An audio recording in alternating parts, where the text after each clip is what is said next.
Hi, my name is Guy Trainin and I'm an Associate Professor of Education at UNL and Elementary Education Coordinator. And I'm here to share with you the results of our surveys about 21st century learning in elementary environments.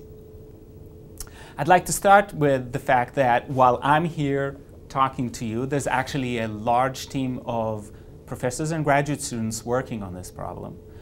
And the main idea that drove us to start this process and to continue down it, as you will hear quite a bit down the road, our thinking is that 21st century learning is not an option anymore.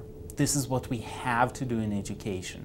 This is 2012. The kids that we're educating will go into the workforce sometime in the 2020s and beyond that, and will work almost to 2100 actually. So we have to prepare them to the world that's going to be and not necessarily to the world there is right now.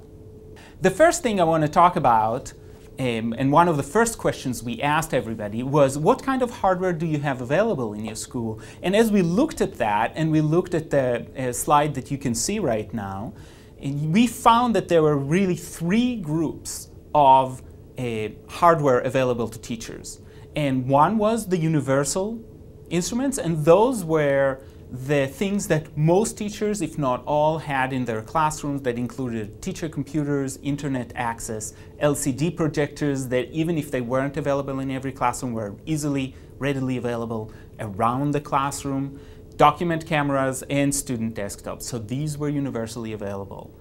The second group of hardware that we looked at were what we call available, and those are things that are mostly available in the school. They're usually on mobile labs, or available to transfer from teacher to teacher or checkout mechanism. And those were digital cameras, camcorders, flip cameras, or something along that line, and student laptops. We do know that iPads are encroaching and getting into that area as well, but in our survey they weren't there.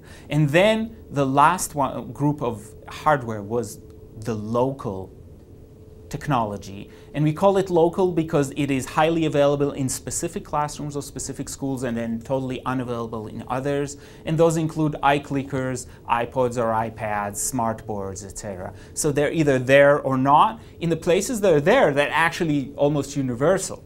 However, they're not in every school. In this graph, what we try to do is we try to juxtapose three kinds of information. So we have training, how much people feel ready and trained to use the technology, how available it is, and then how much is it actually being used.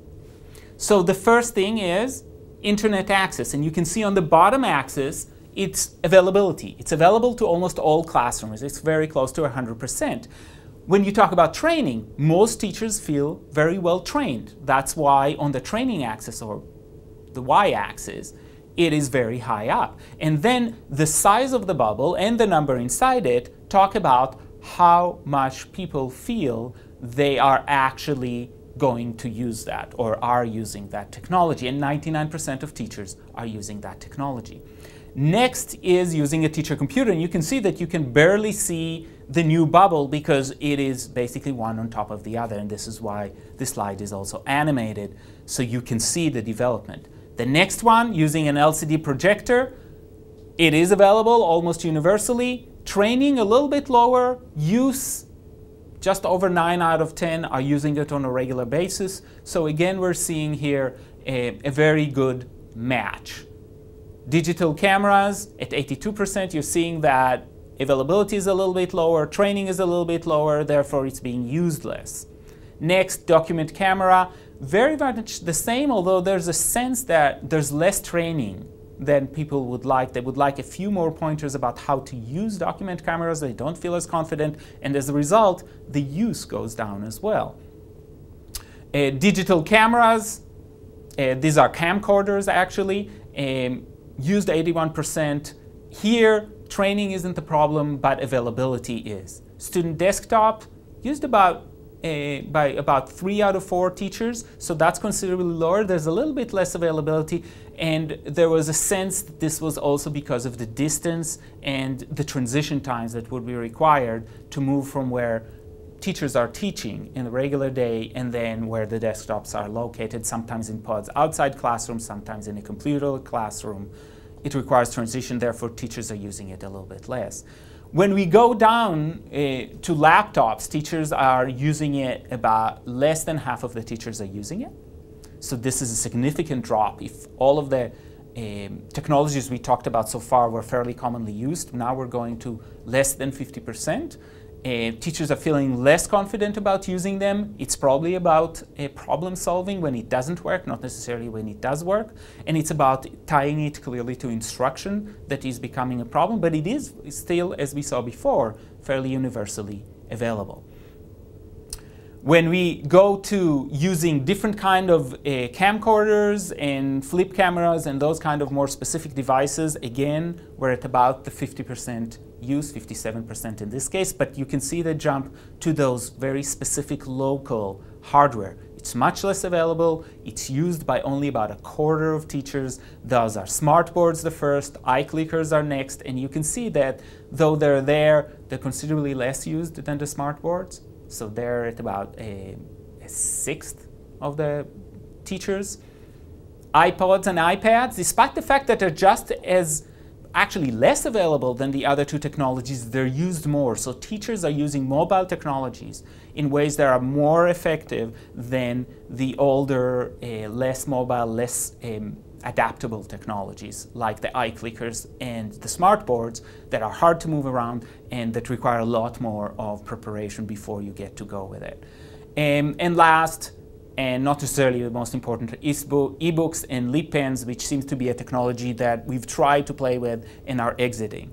And this is an important piece about technology. We're going to try out things that are not going to work, and we're going to, quote unquote, experiment with them and then decide this is a good educational device, or no, this is not very good, this needs to exit stage left, and it's been a nice experiment and we need to move on.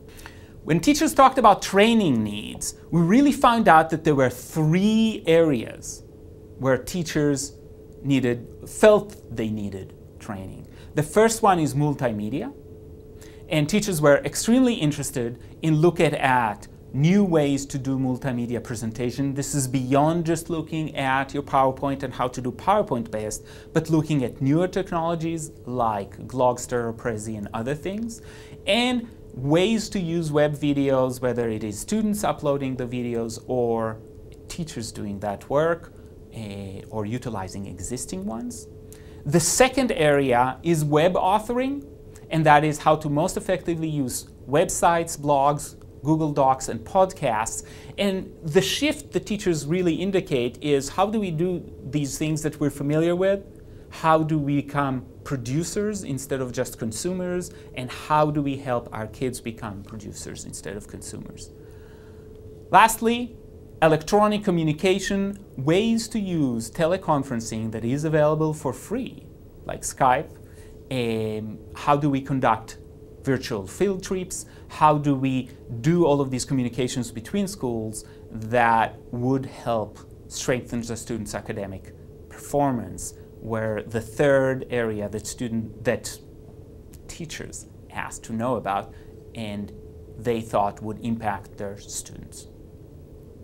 And if you look at the graphs to the right, you would see that teachers are engaged with those, but they also want to learn more about these areas, which is very important.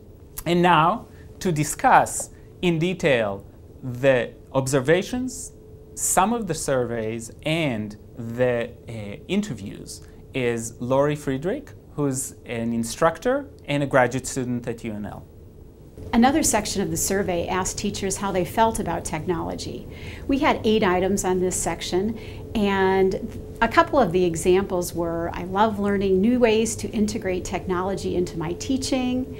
Another one noted, I'm afraid to have students use the internet because of parent reactions.